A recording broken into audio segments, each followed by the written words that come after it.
Yo, what's going on, y'all? Let me switch over Nick's audio real quick. Hopefully the system doesn't crash on me. But what's happening? It happened 15 minutes ago, so I wouldn't put it past the system, but check your audio real quick. How we doing? Yes. Good? All right. What's going on, Alex? What's going on, Rojo? What's going on, guys? Thanks for joining. Yeah, another week closer to the regular season. We got some news today about Terry McLaurin.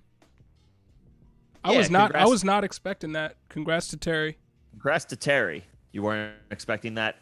No, I thought the Commanders were going to keep being the Washington football team and just completely continue to fail to do what they should do time and time again.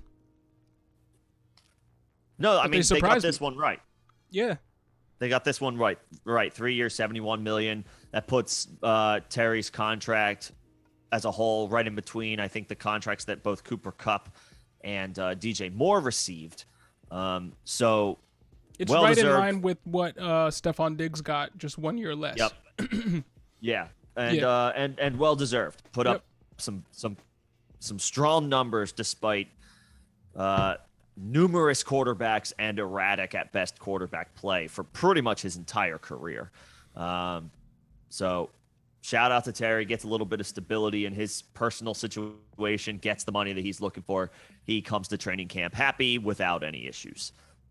So good news all around for Washington and also for McLaurin.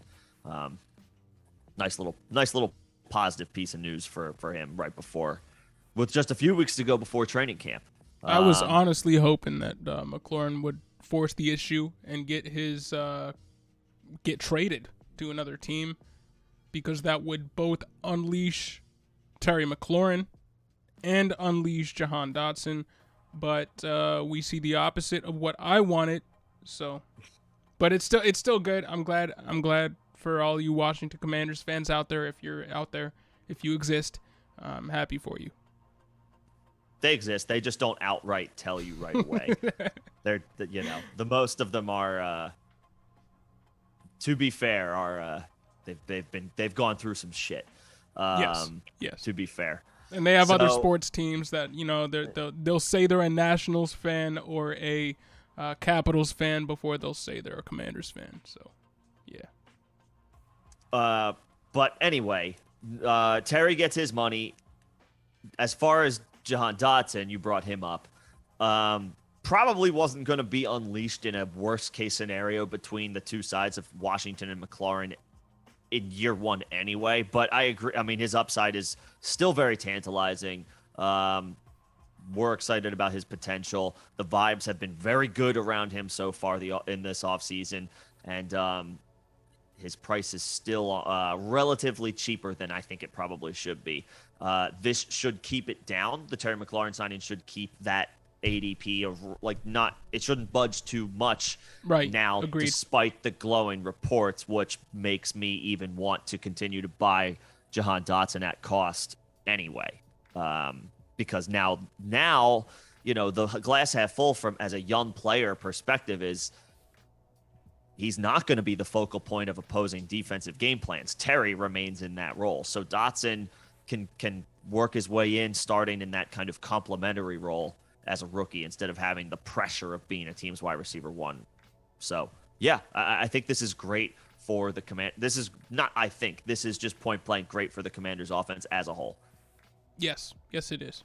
So. And for your Carson Wentz shares, if any of you guys have him in Superflex, it definitely helps to have his number one wide receiver out there. But what's going on, Slim? What's going on, P. Diddy? What's going on, Iron? Good to see you. What's going on, guys? Yeah, thanks for joining in. So the Terry news happened. I didn't see any other major. Well, there was all the news was that there will be news coming on the Kamara situation, on the Deshaun Watson situation. We might finally get, I'm not going to say a resolution, because then it's going to go straight to the appeals process. But at least we're going to get some news on the Deshaun Watson situation in a week is what the report is. They're going to continue to,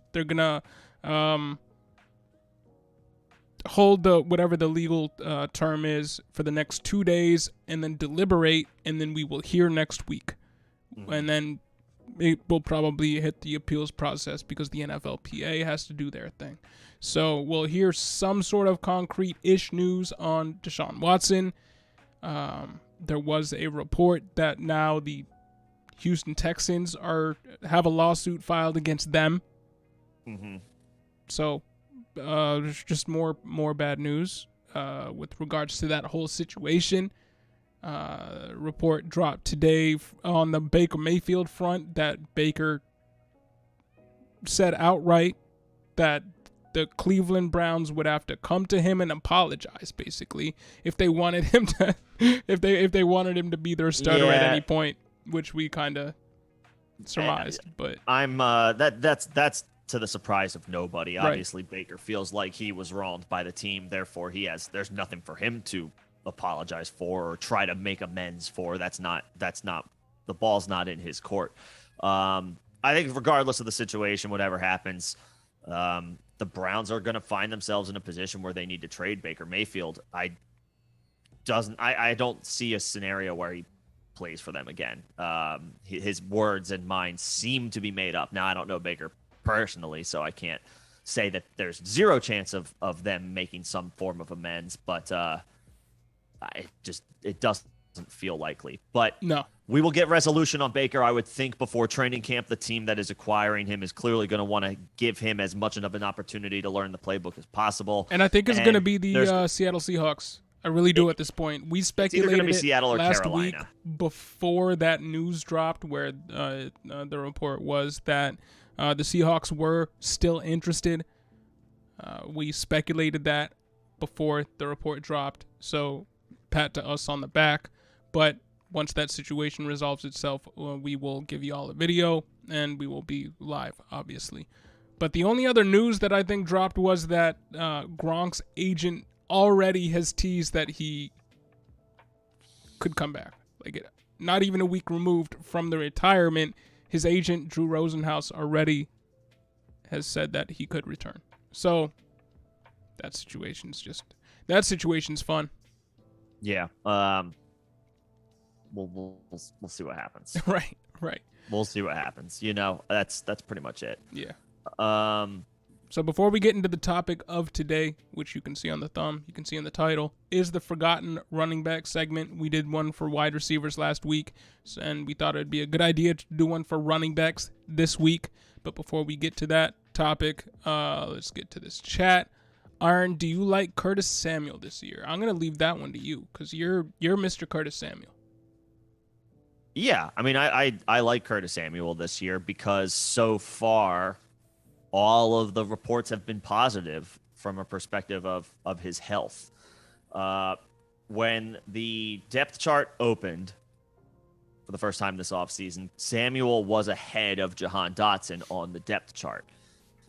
So an early indication of where the team's thinking is as far as the pecking order for the receiver room. Now, the first depth chart is not the end-all, be-all, and things can obviously change going into the season. The reports about Dotson so far this offseason have all pretty much been positive. People seem to be very excited about the news snippets and tidbits that have been coming out of Washington's OTAs as it pertains to Dotson. And we've been proponents of him, especially at his current cost, which is still too low. So we're believers in Dotson. That being said, much has been made this offseason about finding the next Deebo Samuel, which is an exhaustive exercise that I would consider a waste of time. Good luck. Because there aren't too many of those. But everybody wants to talk about who's the next. I saw so many articles and so many headlines this offseason and so many talking points on Twitter about, who's the Deebo Samuel for each team. It's like, that's kind of a dumb discussion. Yeah, but people get bored in the doldrums of the offseason and need to talk about something. So that was one of the big talking points that I saw in social media circles throughout the offseason. That being said, if there's anybody who you can directly point to and look at who has had an expanded role like the one Debo just had in 2021, it is Curtis Samuel.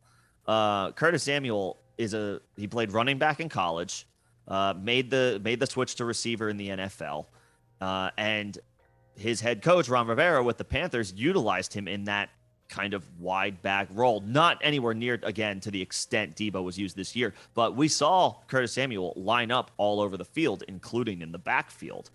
There is Swiss Army knife potential for Curtis Samuel that is not that expensive in best ball. In redraft, I'm not pounding the table for him, but definitely in best ball, like as a 15th round pick, or maybe he's probably a little bit more expensive than that. I like the flyer. There's very little risk involved there. If he gets hurt again, he gets hurt. You're spending. You're talking about a player. You're selecting 120 picks into the draft. At that point, your risk should be mitigated. I just don't know how much work there is to go around for Curtis Samuel this year.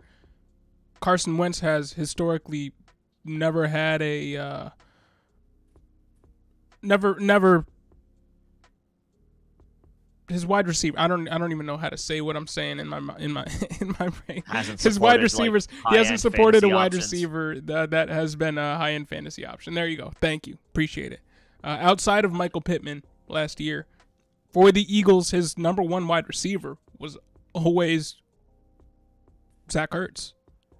And then it was split between Zach Ertz and Dallas Goedert. So, now that he has a number one in Terry McLaurin, Jahan Dotson is there. They have J.D. McKissick. They have Antonio Gibson. Logan Thomas is coming back, and he's not a bad tight end. I just don't know how much work is going to be left over for Samuel, given that Carson Wentz has a hard time supporting more than one high-end fantasy option. So there is that. There are worse flyers to take late in your drafts. Hold him for 2 weeks. See what kind of role he has. But I mean, chances are you're probably going to be dropping Curtis Samuel by like week 3. Now, there's a chance that he is used in a Debo-like role, and they do scale back touches for Antonio Gibson, and they do scale back touches for Logan Thomas because he's a year older, and J.D. McKissick doesn't get the same amount of work that he got last year because I believe now he's 28 years old. So there is a chance. Am I very high on that chance occurring? No. I like him as a player. I do not like his situation, and because of that, I am not super high on what he can do this season. But he's still a young, versatile player. So in Dynasty, he still does have more value than I believe he has in Redraft. Yeah, I mean, so the injury diagnosis on Logan Thomas has not been positive so far from what I've seen. That ACL tear was suffered late, like I think it was week 12 or 13 of the 2021 season. That's ambitious. To put it nicely, for him to be ready week 1. Yeah, but you get my point. There are a lot of pieces in this offense, and to pinpoint Curtis Samuel as the guy that's gonna get the boost from Carson Wentz is, I even if you take Logan Thomas out of the conversation, they still got John Bates last year who was promising. And I think that it's a little bit wishful thinking if you're hoping that Curtis Samuel can regain the wide receiver 3 value that he saw with Ron Rivera on the Panthers. I think he tops out as a wide receiver 4. Still value there. There's still a high ceiling there. There's just a lot of pieces in this offense that should command more of a role than him if the coaching staff is doing everything correctly. Okay. Yeah, so we don't agree on this. I think I like him a lot in Dynasty. For 2022, I do not. All right. I mean, yeah, I think he can contribute more than John does. I think Samuel's the third best player on this offense behind Terry and Antonio Gibson. John doesn't think that there's and enough when has work the for third him. best player on a Carson Wentz team done anything for your fantasy team? That's my point. I know. I guess I would. Who has his third best player been? That would be my fair. Taylor Pittman, and then who? T.Y. Hilton last year. I mean, look, I'm not a huge fan of Carson Wentz. That's not, that's not up for debate. But I mean, look what Nyheim Hines did last year in a hybrid role. He took a step back last year. We still like him as a player, especially in Dynasty, but he took a step back last year in the stats that he was able to put up with literally no number 2 wide receiver in that offense. Literally all of the production went to the top 2 best players in that offense, and I think the same thing is liable to happen here not here, but in Washington. Rest in peace, J.D. McKissick. Basic. You know what? The problem for Nyheim Hines last year is Wentz is not accurate throwing to running backs. So rest in peace, J.D. McKissick. This time for real, though. Like last year I was saying it. This time I mean it. Fair enough. But that's our basically our thoughts on Samuel. Our thoughts don't line up 100% like they usually do.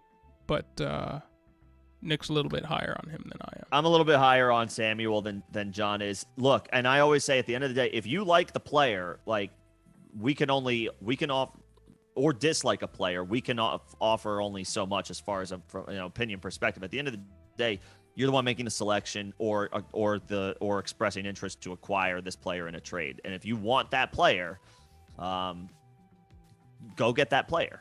Or if you don't want that player and we're advocating for you to get the player, don't get the player. Yeah, we are not the end-all, be-all as far as who you should be listening to. Follow your heart, guys. Yeah, listen to your heart. Who's saying that song? I don't know. I'm going to look it up. Not my genre of choice. But Roxette. I think that's all of the questions in the chat. Agree with you, Alex. Congrats on Terry for graduating to not living off that third-rounder money. It's got to feel good for him. Hell yeah. That's and Dotson learning from Terry every time.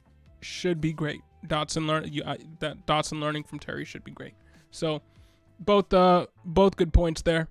But that is all the questions in the chat. So let us get to the subject of today. And I want to give you the floor. Who is your number 1 forgotten RB by ADP?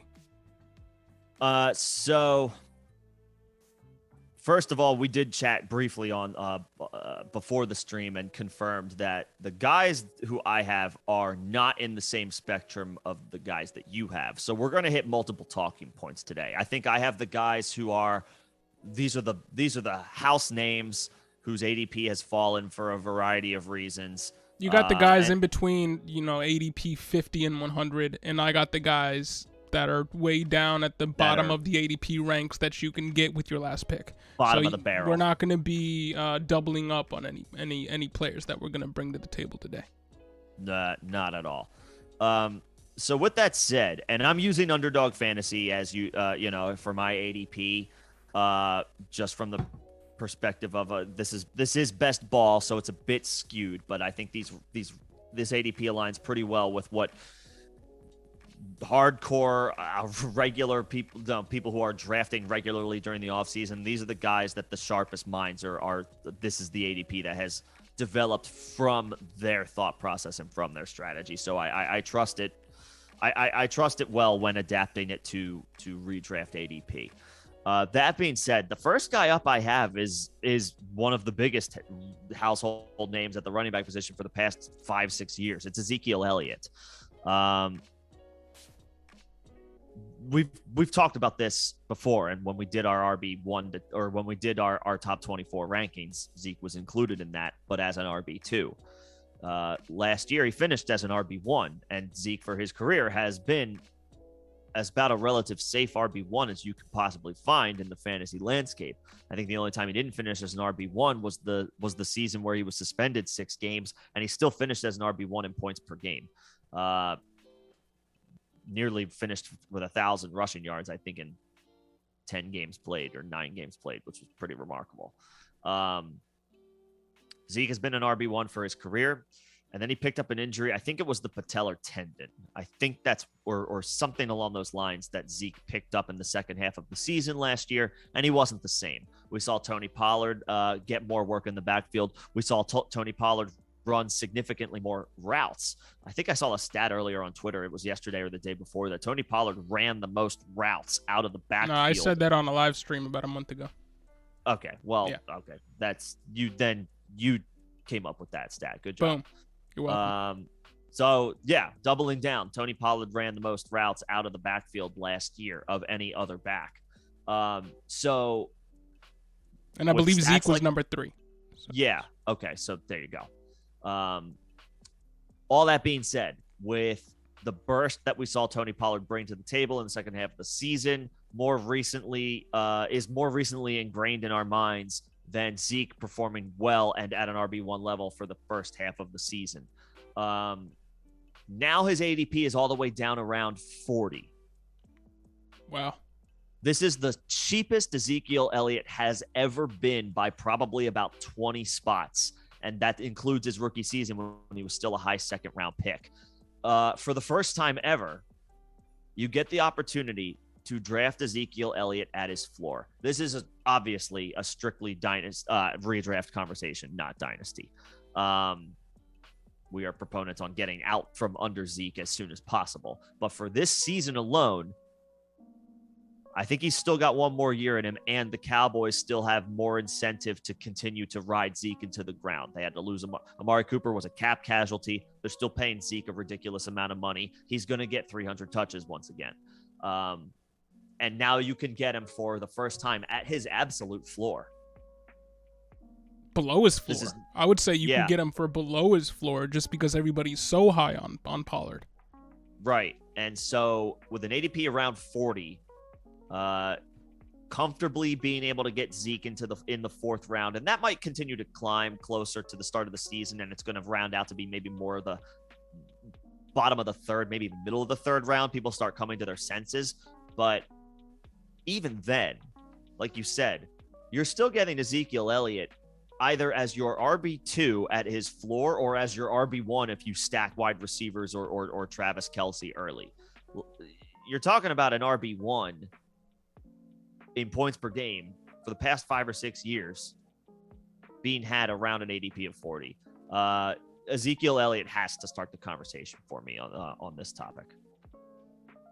Yeah, I mean, I don't disagree, and I think we're seeing a lot of still very, very productive fantasy RB1s being drafted so late because there are so many good young backs in the league who are coming in.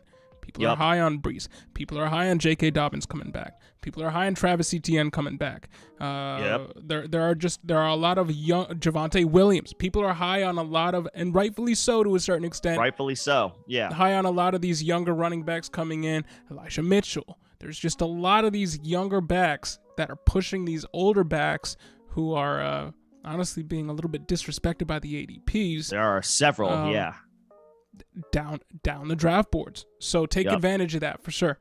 And Zeke is a great call there. Yeah.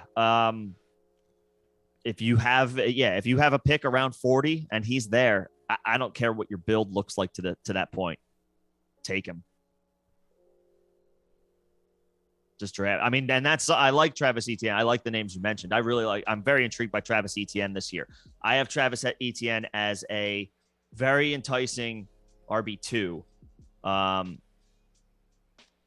have Ezekiel Elliott just one spot ahead of him in my rankings. So the respect has to go to the guy who has been an RB1 for his entire career, and that includes last year.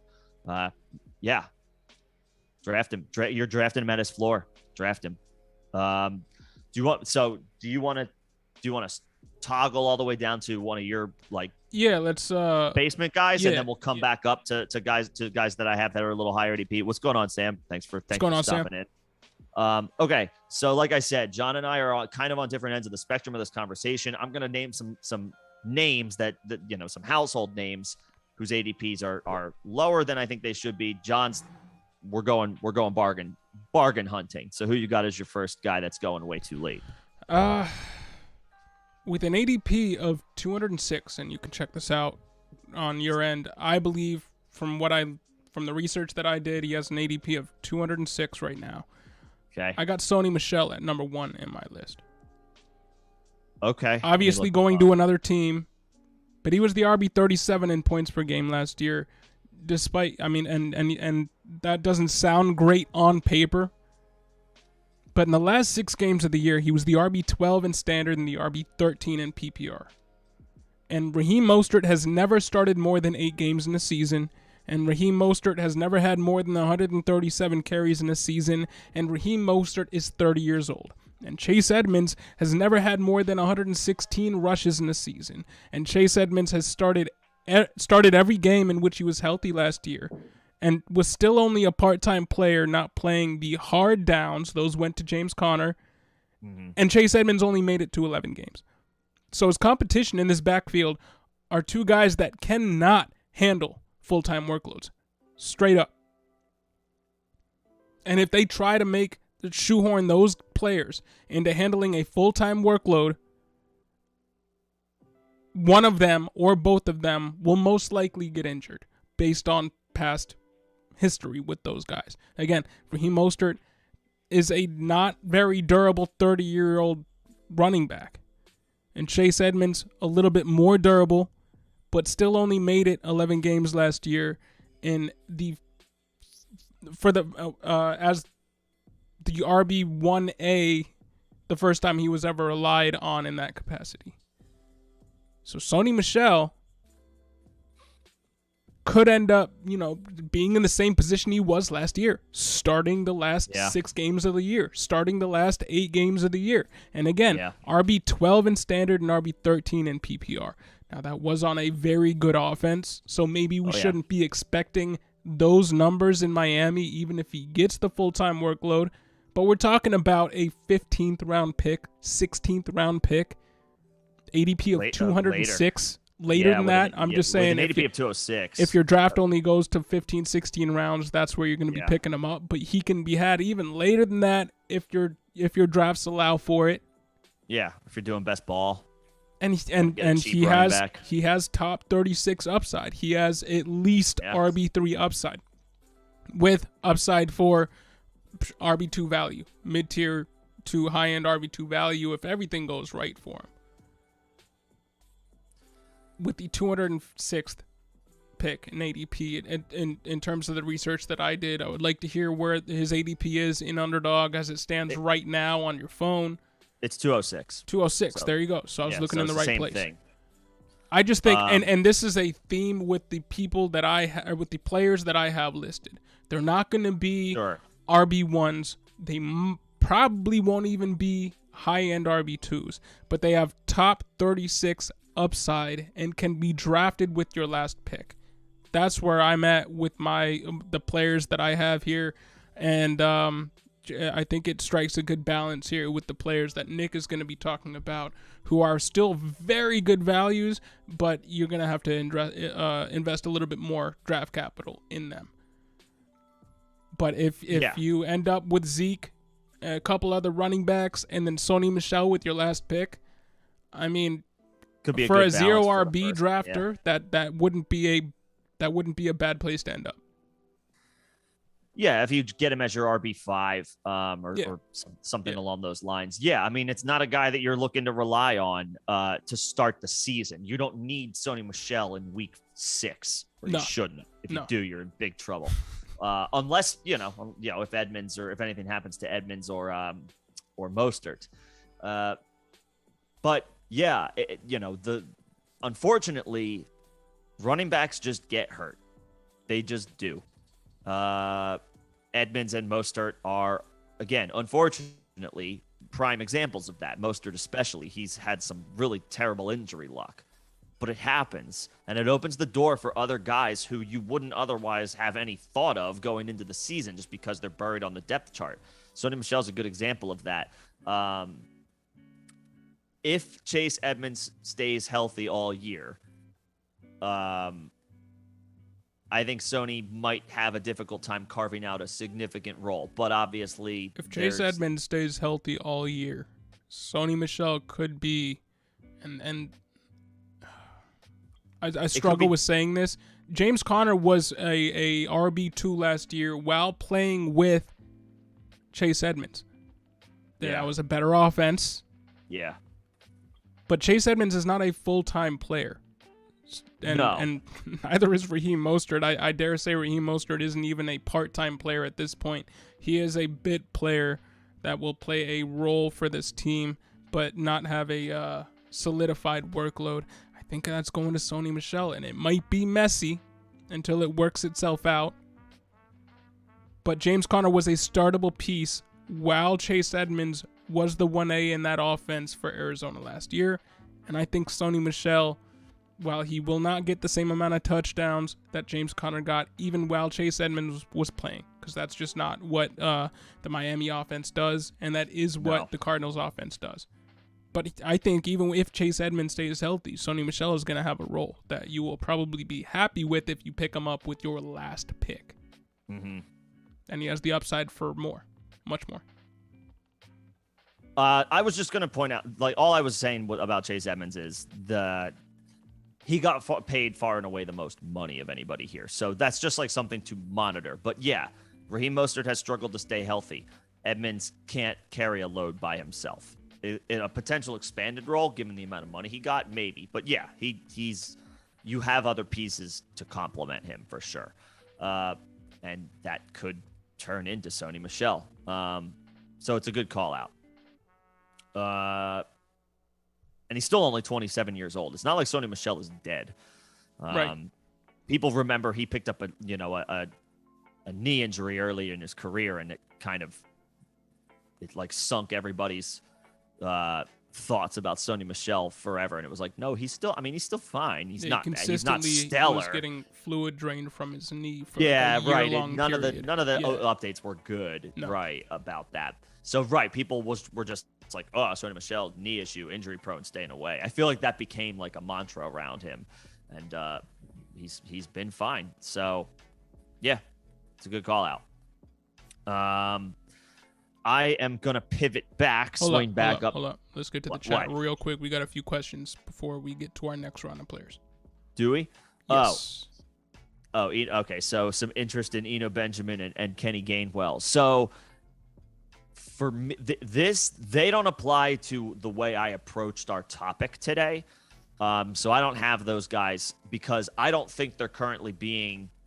Eno maybe. I think Gainwell's being, for the most part, properly valued. His ADP is dirt cheap. But I was looking more at guys where it's like their values, even if they're household names, because of where they're going this year.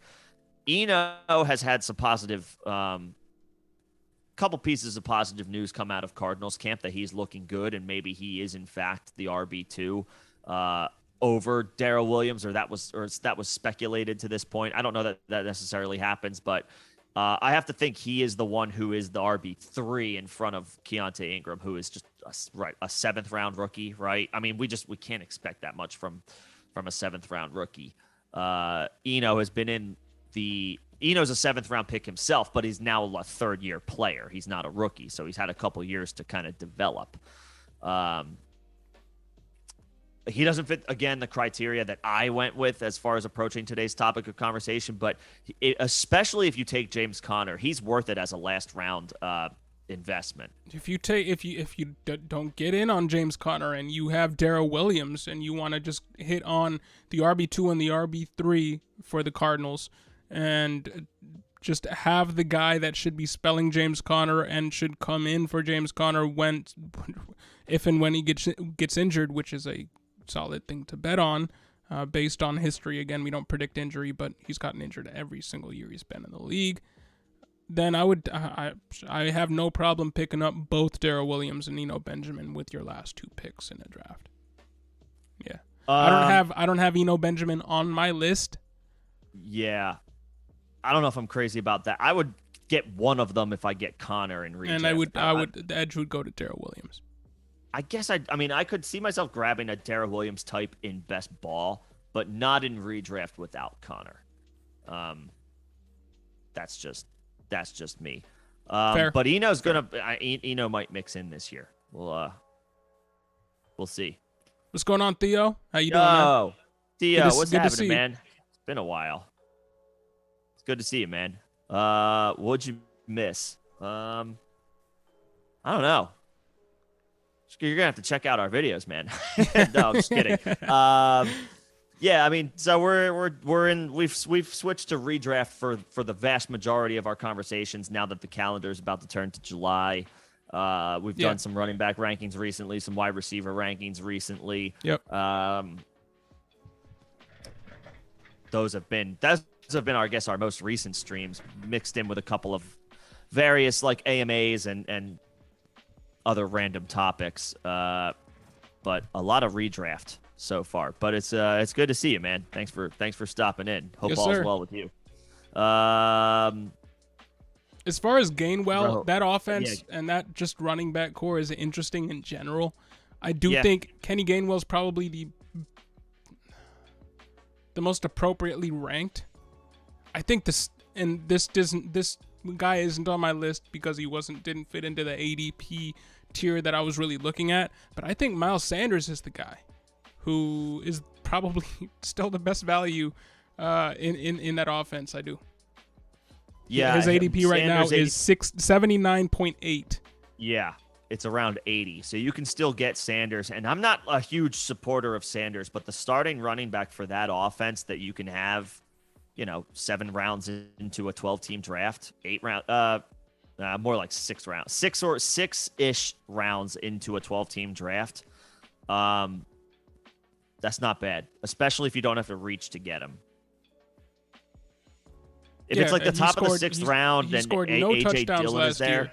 He scored no touchdowns last year, and Boston Scott had 7. Yeah. Okay. That's gonna change. That right there should just flip the other way. That's gonna change. Got you, Sam. Yeah. Even 5. Like even 5. Yeah. Yeah. Yeah. I mean, again, if it's like the top of the 6th round, give me AJ Dillon. But Sanders, I think, is he remains the starter. He's not great, but like he's good enough. And there should be some positive touchdown regression this year. So he doesn't quite fit the criteria that I had today, just because we haven't seen it from Sanders in a little bit. As far as like an he hasn't had like an RB1 finish. But his ADP is down probably about 30 spots to last year. And he didn't have a bad season. He didn't have a great season, but he didn't have a terrible season. It was kind of a significant drop in the draft. So yeah, he can be had for relatively cheap for a starting running back. Yeah, I think he's the cheapest starting running back by ADP.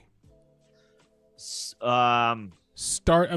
him and another guy that is probably on your list, Damien Harris. Like Devin Singletary, if you count. The cheap by depth chart, the cheapest running back is Marlon Mack. The cheapest RB1. We'll get there. We'll talk. I'm just like super spitballing, but yeah. I mean, Sanders is affordable along with the likes of other like Damien Harris, Devin Singletary. I consider Chase Edmonds the Dolphins starter. His ADP is like 111. But yeah, he's in that conversation of cheaper team RB1s. He is the Eagles RB1, and he can be had 6.5, 7 rounds into a draft. Yeah. So, but I like Miles Sanders. I sold him to Sam in the chat in one of my leagues, but in that league, I'm not trying to compete. If I was trying to compete, I would have held him because I do think he is a running back you want on your team if you are. Yeah, slim positive touchdown regression. Miles Sanders Chase is it. Chase that. Chase positive touchdown regression. Yes, sir. And Theo, is Jermar Jefferson a drop? I mean, it depends who you got, who's incoming. If you drafted a few guys in the 4th round or 3rd round of this year's draft that you like, then probably. Probably. Because, yeah, he might be the number 2 back by next season to DeAndre Swift. But with Jamal Williams maybe moving on by the end of 2023, by the 2024 season, they're probably just going to bring in another guy. So yeah. I don't know how many. I don't know if Jamar Jefferson is ever going to get the shot that we wanted to see him get before last season when he was drafted. Because we liked him specifically. We liked him more than like Trey Sermon and stuff like that. We said that on live streams. But I don't know how many. I don't know how much of a chance he's going to get. A true chance he's going to get at a workload that you would be happy with in fantasy. Yeah. I mean, can you taxi him? That's other. If not, if you can't put him on the taxi squad, and if you either need to free up spots for incoming rookies, or there's an enticing name on the wire. He's a drop. I know he's only 21. He averaged 5 yards a carry last year. It was only 15 touches. So, 15 carries, 19 total touches. The numbers on paper aren't bad. But the team themselves were trying to force the issue with Godwin Igwebuike, and there was another guy in there and I'm forgetting his name. Craig Reynolds, right? There we go. Thank you. That they were trying to force the issue with instead of Jamar Jefferson, even though Jamar Jefferson had some decent plays and spot work. I just don't know how much. I don't know how much is there for him. There's only so much work you can give a 7th round pick, on a team that is like decimated by injuries. They probably didn't want to set him up to fail. I'm at this point, I'm guessing but to that point, he's not some slam dunk prospect. No disrespect to Jamar Jefferson, but he's probably can safely be dropped if you need the roster spot. Yeah. And what about Monty Montgomery? He's kind of in that running back dead zone. He's not a running back I am seeking out owning, but if I have him as like an RB2, there are worse running backs to have as an RB2, but he's not somebody that I'm seeking out. Yeah, if he falls like 10 spots past his ADP and it's just like, all right, I could use a running back. Okay. All right. I think this Bears offense is going to be better for what it's worth because it can't possibly be any worse than what it was last year. But Justin Fields is as long as this offense is set up for Fields to succeed, Fields is going to vulture rushing production. He's going to vulture work. Now, one of the things that has kind of flown under the radar as it pertains to how many times we've talked about how the Bears are bare bones as far as the pass catchers on this team. We haven't really brought up David Montgomery in that regard. David Montgomery is a proven I was about to stumble over myself. Montgomery is a proven pass catcher. Montgomery is a good pass catching running back. He should probably catch a bunch of dump offs. So there is that. I just don't know how good this Bears offense is going to be, and their offensive line is terrible. And he kind of lived off of the last 6-game stretch in 2020 as far as his 2021 value. And he's a running back that seemingly does get banged up by the end of the season every single year or sometime in there. And then in 2020, he got banged up, came back, and then had that hot stretch down the stretch where he was RB4 by fantasy points per game, playing against terrible defenses. So that is a narrative you do have to throw in there, or at least a fact you do have to throw in there. It's not a narrative. He was playing that stretch was against just bad teams, bad defenses. Yeah. But he is he's technically a workhorse. He is one of the least exciting workhorses in the league, which is why he is kind of in that running back dead zone. But if you need a running back that's just going to get touches and you'll deal with it week to week as your RB2, there are worse running backs to have. There are. It's just still not a guy that I'm seeking out. He's got some safe, solid RB2 upside. Should come through with. I would say he should be able to come through with around like 175 half PPR fantasy points. Just, solid production, but nothing that like blows you away. Yeah, there are a bunch of running backs that I would rather have. Like Antonio Gibson's ADP is cheaper than David Montgomery's, and I'd rather have Antonio Gibson. Absolutely. Who is a big part of today's topic of conversation. And I'm just going to start talking about him.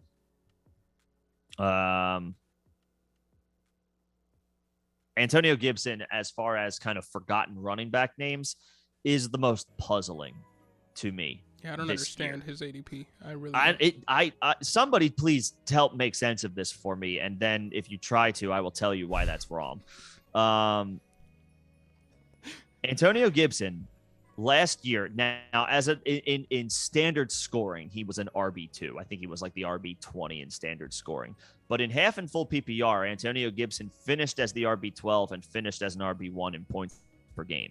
He was rock solid last year, and that was with J.D. McKissic vulturing even more passing down work than he did the season before. Now, yes, McKissic is back. But Antonio Gibson battled shin injuries. I don't remember if he picked up a hamstring injury, but he had the shin injury, and then I think he had a foot injury. The shin injury was the one that labored and lingered for the longest, but he played through it. Had some down weeks, for sure. Was inconsistent, but still finished as an RB1 in points per game. And his down weeks, like they were in the middle of the year, and then he picked it back up again at the end of the year, and he finished off the season like an RB1. Yeah. Yes. Now he gets a slight quarterback upgrade. Wentz isn't great. I already said it at the top of the stream. Wentz isn't great at throwing the ball to his running backs, but if they're going to continue to deploy the backfield the way they have been, that's worse news for McKissic than it is for Gibson, because they haven't been throwing the ball to Gibson as much. And he's still finishing as an RB1 in points per game with like maybe 30 catches on the season. So he's not necessarily relying on pass catching work. In half and full PPR. Standard scoring, maybe I understand the dip a little bit, but even then his ADP has fallen far enough where it's like, yeah, no, I want to take a shot on this guy. Currently his ADP is 67.6. Last year he was a second round pick. He finished a RB10. We had him ranked in our rankings pre-2020 or 2021. He was our RB7, and he finished RB10. And now he can be had at what? By like RB20 is his ADP? Yeah. What's his ADP? RB23, ADP of 67.6. That is no ridiculous. Sense. He got an upgrade at quarterback. It makes no sense. It makes no sense. Yeah. Let me like, here are the names. Again, with all that said, and it's as if like they were the ones who drafted Breece Hall. The only thing that Washington added to their backfield in the draft was fifth-round pick Brian Robinson, who is third on the depth chart behind J.D. McKissic, much less Antonio Gibson. Now, I did just also advocate for Curtis Samuel, but Antonio Gibson is the starting running back for that team. Let's not make any mistake about that. And he's going behind Travis Etienne, Cam Akers, Breece Hall, David Montgomery, J.K. Dobbins, and Josh Jacobs. I would rather have Gibson over all of those guys. Yes. I would rather have Gibson over every single one of those names. And I like Travis Etienne. I'm optimistic about Cam Akers. I like Breece Hall. Montgomery, we just kind of talked about, a little bit more lukewarm on him, but we know he can still get it done. J.K. Dobbins is coming back from an ACL tear, and I'm excited about him as well. But Gibson was just an RB1. Dobbins just missed the season. And then there's Josh Jacobs, who, again, I think he can be a rock solid option, like, mid to high end RB2. But Gibson, again, was just an RB1. Like, I don't understand.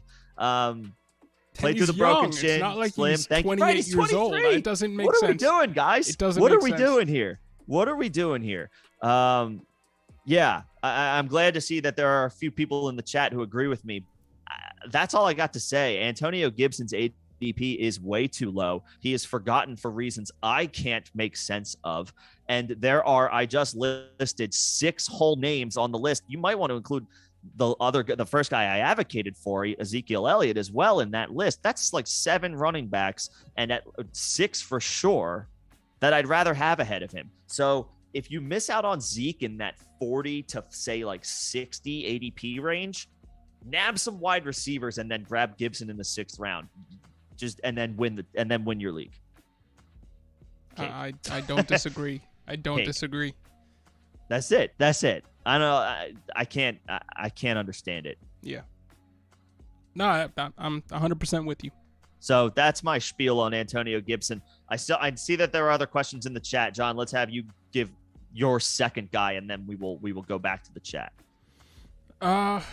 So I hesitated I don't know if I'm gonna give you guys the name outright. I'm gonna give you a situation outright, because if you heard me say this dude's name, you would just be like, screw it, I'm turning off this stream.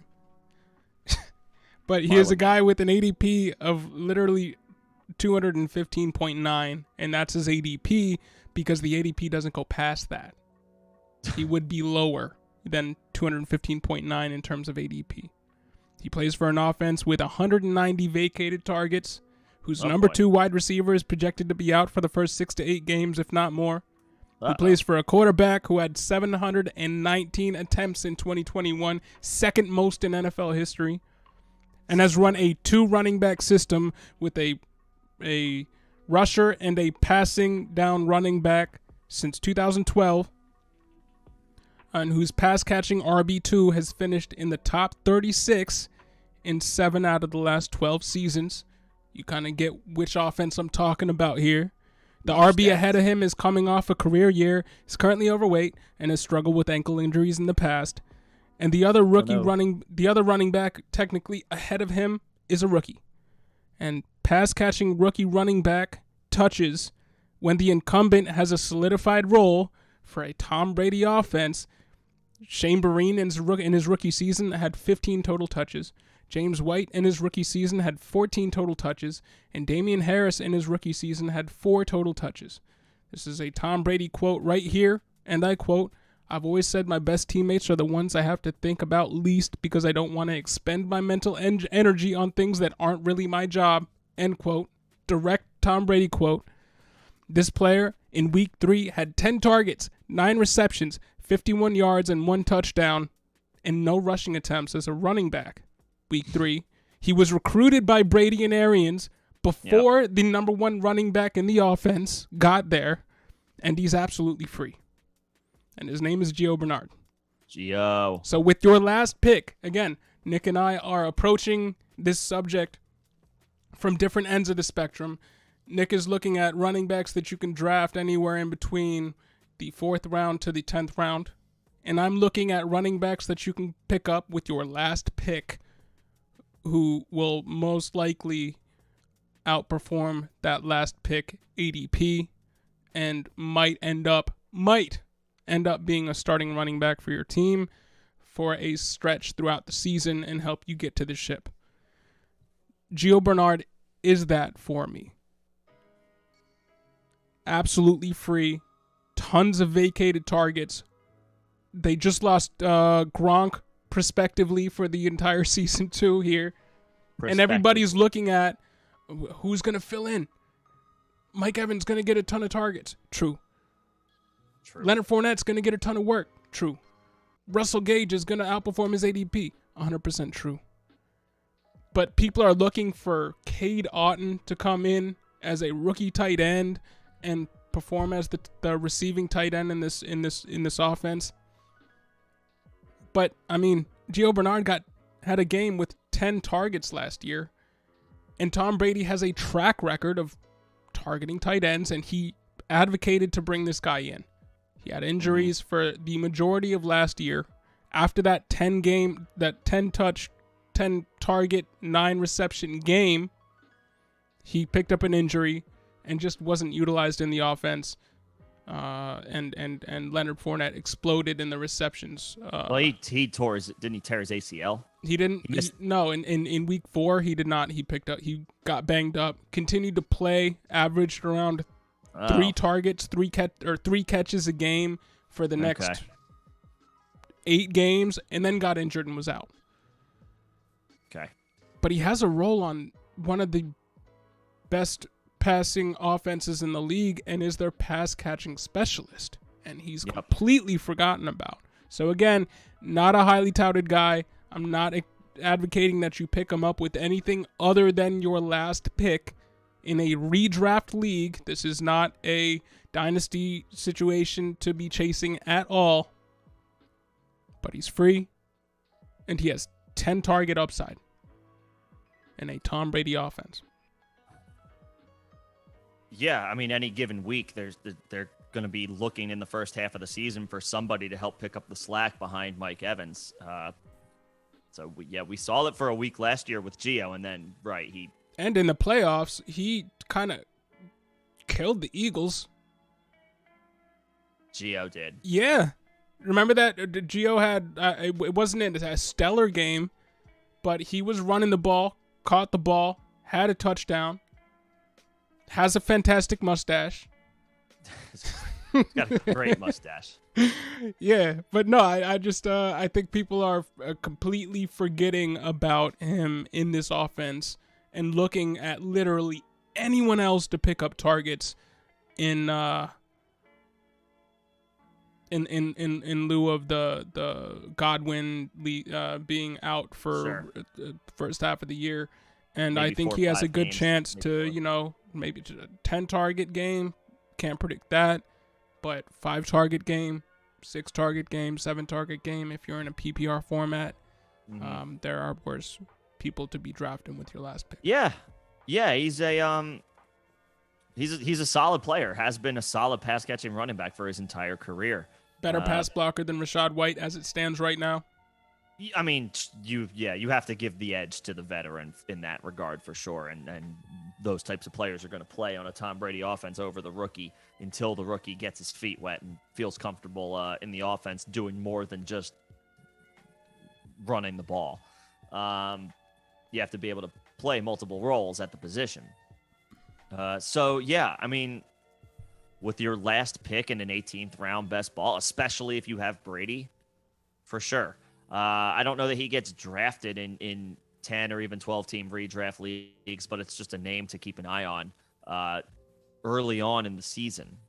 I forget who Tampa's first couple opponents are. I can look up their schedule right now, but it's important because that's when Godwin will be out, and likely we won't see Gronk that early in the season. Cowboys, Saints, Packers, Chiefs. Yeah, okay, so there's going to be some high-scoring games in the Bucs' first few games of the season. Falcons and Steelers and Panthers and Ravens, but still, for those first 4 games of the year, they could be in some shootouts. They could be in some shootouts. If you invest in a Kamara and somebody sneaks in and gets Ingram before you and Abram Smith before you with your last pick, there are worse dart throws to try out for the first 4 weeks. Mm-hmm. There are. Again, I'm not advocating anything else besides with your last pick here, and that is a common thread through the rest of the 2 guys that I have listed here. And I have one other guy that's just a talking point I wanna bring up with y'all. But everybody that I'm bringing up again, last pick worthy. Right. Okay. So Gio at the end of drafts, somebody to monitor at the end of redraft and in best ball, especially if you end up with Brady. Grab Gio with your last pick. It's a solid under the radar call out. Getting back to the chat before we swing back over to our next couple of guys. Mm-hmm. So Rojo asked about Monty, and then right after Sam asked about how we feel about Javonte. So for this year or for Dynasty, for Dynasty, Javonte is a top 5 running back. Absolutely. I think that's the end of the conversation there. He's a top 5 running back. For this season, he's being drafted right now in Underdog Fantasy as the RB14 with an ADP of 27. Other players going right in that range, a few spots ahead of him, are T. Higgins, A.J. Brown, Alvin Kamara, and Nick Chubb. The Kamara ADP is probably going to slip if and when we get news that he has been suspended. And again, there's a little Abram Smith video out there on the channel today that does kind of talk about what could potentially happen with the Saints and how Kamara doesn't sound optimistic that Kamara will be able to duck a suspension. So that ADP, as it pertains to Javonte, will probably change. And then a few guys after Javonte are both Chargers receivers: Keenan Allen, Mike Williams, then Josh Allen, then Michael Pittman, then Kyle Pitts, then James Conner. I can tell you right off the bat, I'd rather have Conner than Javonte Williams this year, almost 6 spots cheaper. Conner is maybe more of an injury risk, but he's got the backfield to himself, and we have him listed as an RB1. Javonte didn't crack either of our top 12 RB rankings for the year, so just to stay consistent, one, and I just believe this too, I would rather have Conner at that cost. Considering Javonte and Melvin Gordon basically put up back-to-back rankings point totals last year. Yeah, they put up similar numbers last year. They were RB 17 or 18, respectively, I believe. Melvin Gordon can be had. Again, this is not a guy on my list because he didn't fit my technical criteria. The ADP of 105. Yeah, Melvin Gordon doesn't fit the bill here for me either. But yeah, the ADP is we're talking 75 picks later. Yeah. Now, I will say I expected last year, and I incorrectly predicted that Javonte would take over the job early in the season last year. He never actually took the job over at all, but to his credit, he was still incredibly explosive and efficient with his touches. I think he does become the 1A this year. I think Javonte firmly becomes, maybe it's more of like a 60-40 or even a 55-45 split in Javonte's favor. His explosive run rate last year was fantastic. Agreed. I think it was tops in the league by a significant margin. There's no doubt in Javonte is an explosive player, but the Broncos brought Gordon back knowing what they have in Javonte. And I think what maybe the message is, we want to use Javonte as our lead guy, but we don't want to turn this into a situation where we run him into the ground too quickly, and then 5-6 years from now he's all used up. They are going to give Melvin Gordon 1B work. So from that perspective, I do like Javonte this year, just as much as I liked him last year, but obviously he's much more expensive this year. Therefore, at his ADP, I still very much like him, but John, like you, and again, I expect him to take a step forward in the amount of work he takes on this year. I think he has more touches at the end of the season than Melvin Gordon does, by at least, say, a 55 to 45% split. That being said, it's hard for me to get behind his ADP, given the other names that are going around him. Given that you can still get the guy that has a 45% snap share workload 70 picks later. Yeah. Just by value's sake, I would rather have. I think I'm going to end up with Melvin Gordon a whole lot more than I ever end up with Javonte in any season-long leagues this year. Yeah, I mean, yeah. But I'd rather love Javonte top 5 back in Dynasty. Absolutely. He's top 5 back in Dynasty, there's no doubt. Yeah. But I'd rather have Aaron Jones. I'd rather have Saquon. I'd rather have Leonard Fournette. And it's close, but I'd rather have Nick Chubb.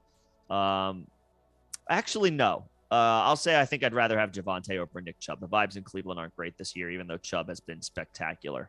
I guess I'll give the slight edge to Javonte there. Him continuing to split work with Melvin Gordon for one more season elongates his career. It just it does. This is even better for Dynasty if you have him in Dynasty. Obviously, you want him to hit the ground running and get 90% of the work and be that workhorse for you and win your leagues like a Jonathan Taylor. This isn't going to be the year for that. But it means that he has a longer shelf life than other RB1s and we like that. Around him. So, yeah. Yeah, and we like that. In Dynasty specifically. Yeah. And then the guys going after him, I think I'd rather take a shot on Pittman. I think his upside is very strong this year. I think I'd rather take Kyle Pitts, believe it or not. And I know I'd rather have James Conner. So, yeah, he'd have to fall a little bit for me, which I have seen happening in best ball drafts, but just not to me specifically. But if he falls to that like bottom of the third round, sure, I'll take a shot. But yeah, I mean, Melvin is great value compared to the production that we expect for both of them. So hopefully that answers that question about Javonte. Love the talent. The situation this year is not my favorite. But we'll see what happens. Let's see. Let's move on. Got a question about Chris Evans in light of him being Mixon back up and him getting a vote of confidence from the coaching staff, or there was at least a report saying that he could supplant Samaje Perine, got that Perine disease. Perine. He has a shot to back up Mixon this year, was the report. So he absolutely does have sleeper appeal. There are worse backfields to attack if you're just looking to pick up the backup for an slightly up there, getting up there running back who finally stayed healthy for the first time in his career for an entire season and finished as a very high-end RB1, top 3 RB1 to finish out the year. If you do not expect Mixon to continue to be able to stay healthy, I like taking a shot on Chris Evans late. I do. Yeah. Worth a shot. I think Samaje Perine is still there and still has a role. Yeah, he's still listed as number 2 on the depth chart for now. And I think it stays that way. I don't think they're going to let go of Perine, but Evans should have more of a role this year, just outright. And if Mixon can't stay healthy the entire year like he did last year, I mean, Evans is going to have a tantalizing role for sure. Yeah. I think he should have a little bit more involvement this year in his second season with a year of seasoning under his belt. Should mix in. Pun intended. Should mix in a little bit more. Get out of here, man. He should Joe mix in a little bit more. Got him. I'm going home. Yeah, so Chris Evans, absolutely worth a flyer. And like as a late round pick or a last round pick, even. Yeah, he fits the criteria of the guys that I have listed here. So, yeah, I like Chris Evans. And then one more question from Rojo about Saquon, and then we're going to go back to our guys that fit the topic of today's conversation. But as far as a Saquon resurgence this year, you already know where I stand on this. And I'm in lockstep. Yeah, if you haven't, in the event that you haven't seen any videos on that I put out, I put out one, and then we talked about him in our original running back 1 to 12 rankings. Saquon is an RB1 for me. I have him listed as the RB11 for the season, but I have him. He could balloon up those rankings faster than maybe anybody else in those rankings.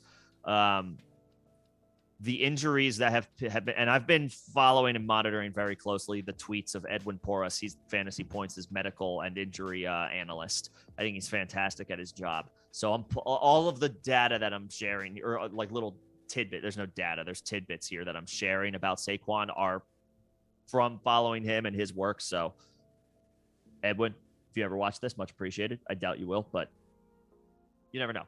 Basically, what he has said is that Saquon's injuries are not long-term concerns. They are things that linger during that given season, but there's not long-term risk with picking up a fluky ankle injury at the end of a play in week 5 against the Giants. It was something where like the swelling was significant right from the start.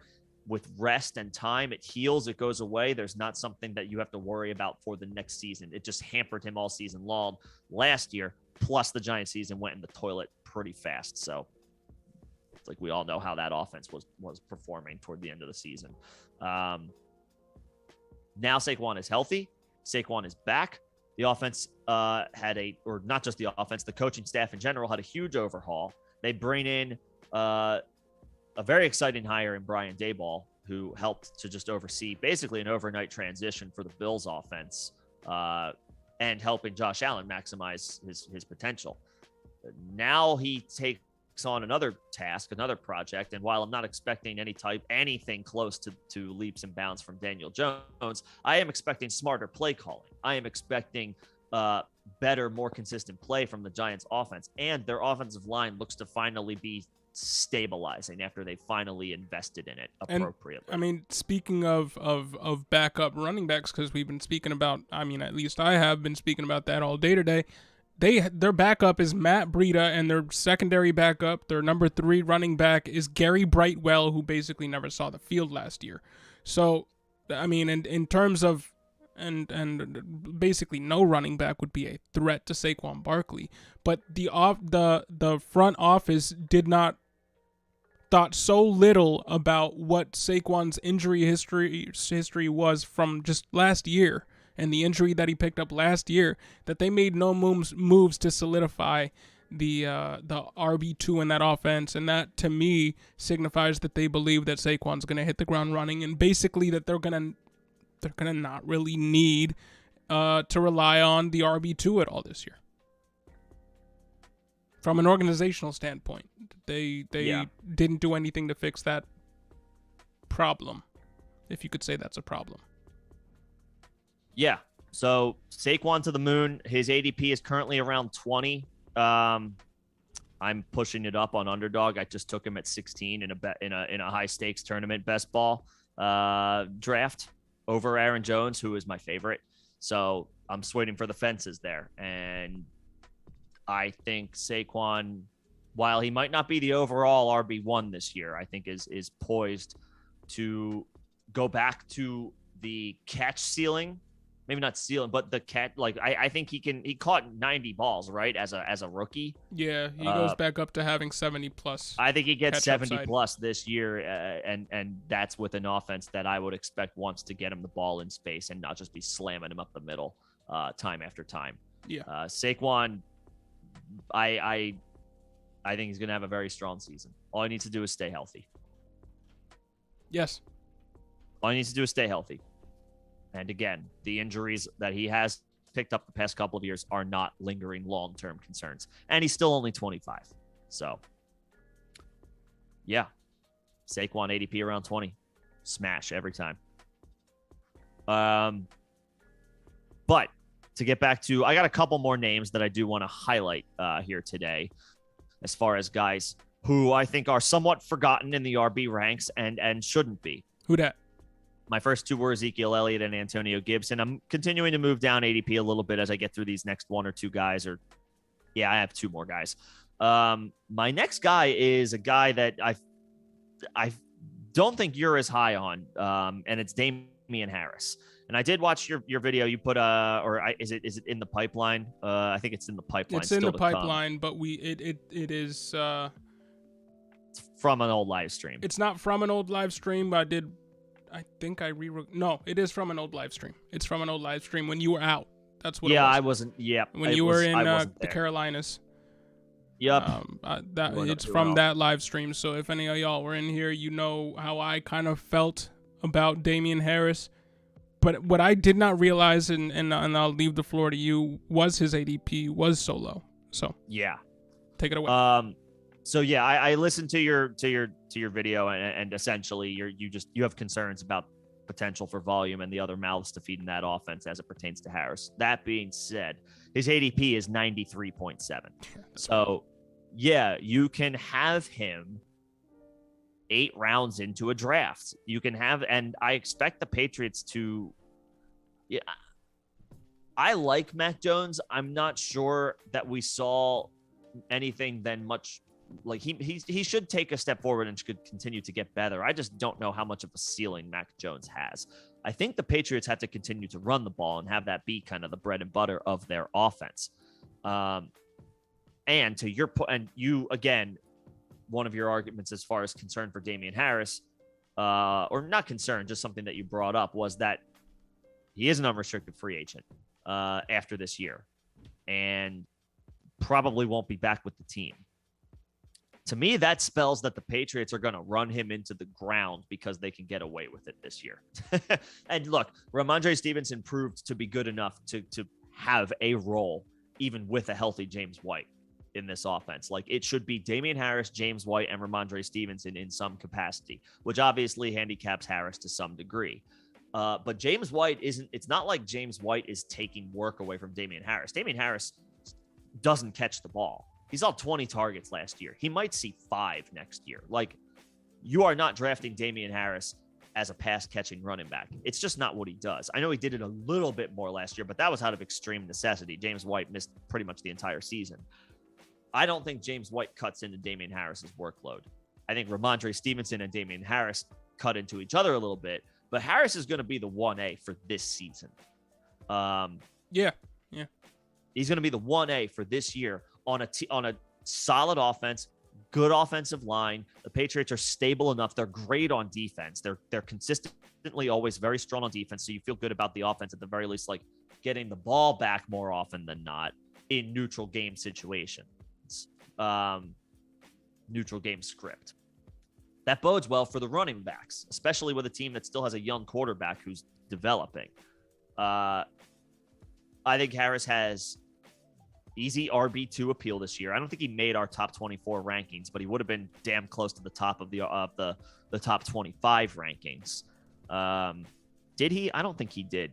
He did not. Damien Harris didn't make our, but he's got that RB. He has RB2 appeal and upside. We didn't rank him as one, but he would be very close to the top of the, maybe that 25, 26, 27-ish range. So not too far away from RB2 upside.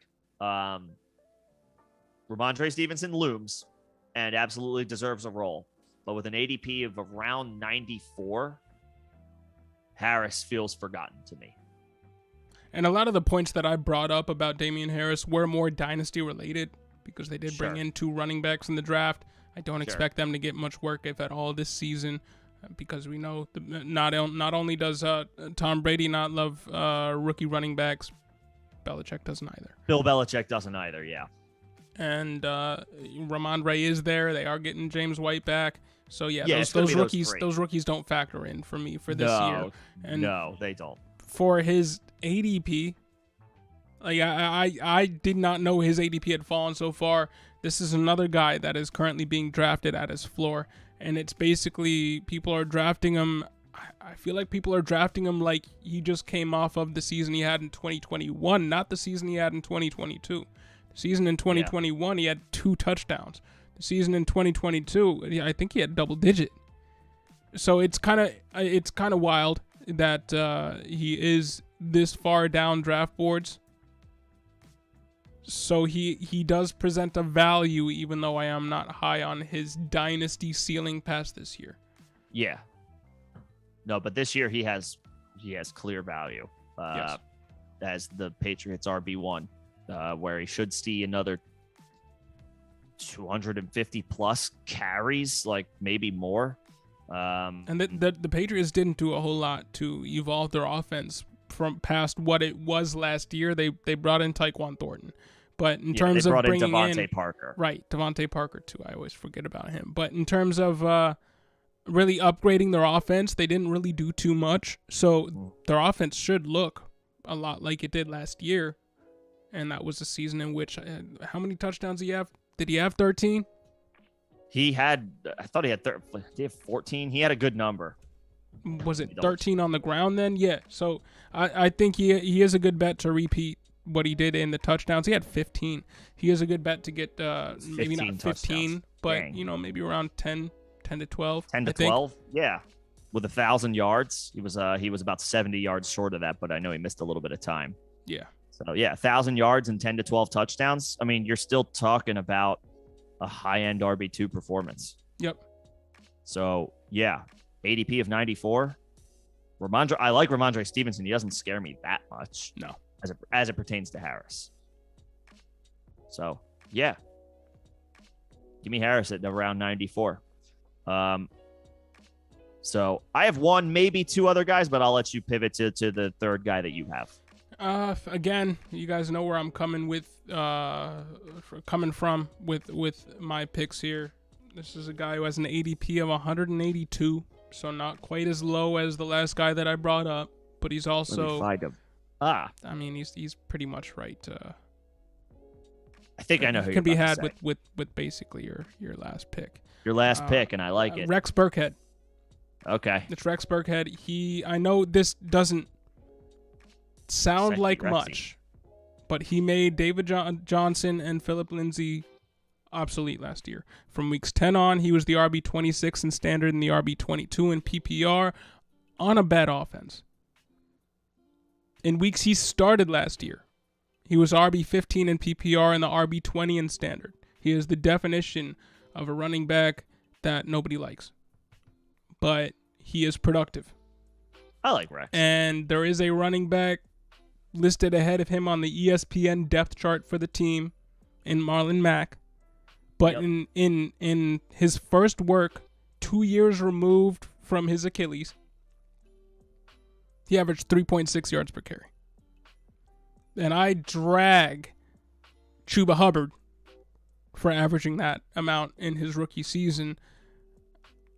And there's some room to grow with Marlon Mack in terms of that yards per carry. It remains to be seen if he can get back to what he was averaging when he was the Indianapolis Colts starter. For the 2 years before he did pick up that Achilles injury. But I mean, Rex Burkhead, there's a chance that Rex Burkhead does better than Marlon Mack and phases Marlon Mack out of the offense if Marlon Mack can't regain the explosiveness he had pre-Achilles. And it remains to be seen if he can. We saw Cam Akers come back in 5 months. It's taken Marlon Mack 2 years. And he still wasn't the efficient running back that he was pre-injury. I know Dameon Pierce is there. I like Dameon Pierce. I've talked about on live streams that Dameon Pierce kind of reminds me of a Chris Carson-like prospect in terms of how he runs the ball. But in college, he never had more than 100 rushes on more than 574 yards in any year in college. And he has an ADP of 128, so he presents a little bit of a value too. But there are 293 vacated running back touches in this offense just from last year. Mark Ingram had 99, David Johnson had 99, Philip Lindsay had 53, and Royce Freeman, who's still there, had 42. Royce. But there are 293 vacated touches, and Rex Burkhead still finished as the RB15 and the RB20 in PPR and standard in the 6 weeks he started. And from weeks 10 on, he was, again, RB26 and RB22 in standard and PPR, respectively. So with your last pick, if you want to take a shot, when you get down that far into the draft, you're taking dart throws anyway. Yeah, it's dart throws. So why not take a stab on a guy who supplanted everybody who was ahead of him on the depth chart last year and has a shot to do it again this year for free? It's not a sexy pick, sexy Rexy, not a sexy pick, Burkhead, but can be had with your last pick and does not have league winning upside, but in the in best ball specifically, because you don't have to choose when you start him. Yep. He's a solid pick there. Yeah. Was that who you thought I was going to bring up when I said his ADP? I thought you might say Mac, but that's okay. I like Marlon Mack too. It's just there is reason to believe that Marlon Mack might not be able to realize the promise that he showed early in his career post Achilles. Because not everybody's gonna be dope post Achilles just because Donta Foreman was and Cam Akers came back 5 months removed. So the only thing I'll say to that with Mack, who I'm not like gonna pound the table for Marlon Mack, although I do root for him because he has had a tough go of it the past couple of years. As do I. He's now a couple of years removed from an injury of that severity, and that might actually be the glass half full positive way to look at it about Marlon Mack. Like, has he had is his road to recovery, all of the rehab that goes into an injury like that for most people. Cam Akers proved he's not most people this past offseason. But has he now distanced himself enough where maybe he can produce again? That's a question that only Marlon Mack is going to be able to answer with how he plays. But I would prompt that. That being said, I've always liked Rex Burkhead, the talent. I have had him on multiple redraft teams. As a pass catching option out of the backfield for a point of time there, he was Tom Brady's pass catching running back, or one of them. So there was lots of appeal there. And to your point, it's an example of, like, you have to remember, for all of the guys that we focus, for all of the focus and attention that we put on drafting guys for week 1, week 2, like the early part of the season, you have to remember, these shots in the dark are going to be important for you by the time it's week 10, week 11, week 12, and you've all but guaranteed suffered 2 to 3 injuries on your team like everybody else has or does to varying degrees. And that's just not just fantasy managers. Those are the teams themselves are battling through a slew of injuries. So Rex being listed second on the depth chart behind a guy who, to be fair, has not shown a whole lot since he suffered the Achilles injury in Marlon Mack. He basically lost his job last year because of Jonathan Taylor's emergence, but consider it maybe like a bit of a rest year for him. But yeah, being listed on the depth chart behind that guy who we just haven't seen a whole lot from for a couple of years, there are worse rolls of the dice.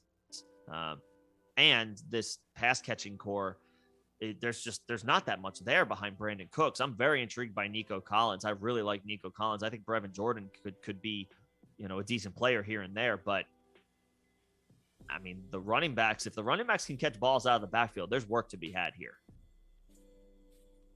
Yeah, so, and there was Rex. and his Rexy. His production in terms of when he started really producing last year is right in line with when Davis Mills started performing well. So again, you could run with that narrative too. Maybe Davis Mills really likes Rex Burkhead from what he can bring to the table aspect. So maybe we don't see him get 15, 16 touches. He had a game with 22 touches on the ground last year again, but I still think that he can be a valuable cog for this offense that doesn't have very many proven assets at the running back position. No. Not going to be in scoring position a whole bunch, but Rex Burkhead is a versatile, valuable piece for this offense, and he's underrated. He is. Always has been. He's a good player. Still, I mean, he's 31 years old. Like, you see the age of 30 or later for a running back, and you automatically have some pause. But Rex has never been a workhorse. This is a different type of running back. I mean, this is not like a player who he's closer to the end of his career than the beginning, but he's not cooked. Should be able to contribute nicely in the pass game this year. Yeah, compare him to the old 30-year-old running backs that were in the offense with him last year, and he outproduced both of them and made them obsolete on that very offense. In David Johnson and Mark Ingram. So, not a guy I'm super high on, but with your last pick, there you go. Yeah, Rex Burkhead, there are worse ways to go. Take a shot. Yep. Just checking the chat, making sure there's nothing. What to do with Ty Johnson, asks Theo. I think he's just as forgettable now as a Jamar Jefferson. Yeah, I mean, he's probably not eligible for taxi squads at this point. I mean, he might be going into his third year, but this is a situation where you are needing multiple injuries to maybe be relevant. And even then, he needed Mike White. Was that the quarterback? Mike White was the backup quarterback that he was that keyed on him. Right. It was not Zach Wilson who keyed in on him. Yeah. No. So, they draft Breece Hall. Michael Carter's still there. Ty had an okay season last year. He was much better catching the ball, but some of that was inflated by just a couple of games playing with Mike White. On the ground, more carries, fewer yards per carry. Tevin Coleman still listed ahead of him on the depth chart, so there is that. So Ty is about as close to having to sever ties with as it gets. Like, if you need the roster space eventually or sooner than later, he's not a must hold. And I liked Ty Johnson last year. I did. I had him on a few of my squads down on with the last few spots on the bench. But this year and moving forward, there just isn't much meat on the bone there. He was intriguing, but not so much anymore. So you said you had one more guy or two more guys? I think I have one more guy that fits the criteria as far as, I could maybe squeeze in one other, but the one other guy I'm thinking of, I think the waters are a little murkier. But on this guy, I don't think there is.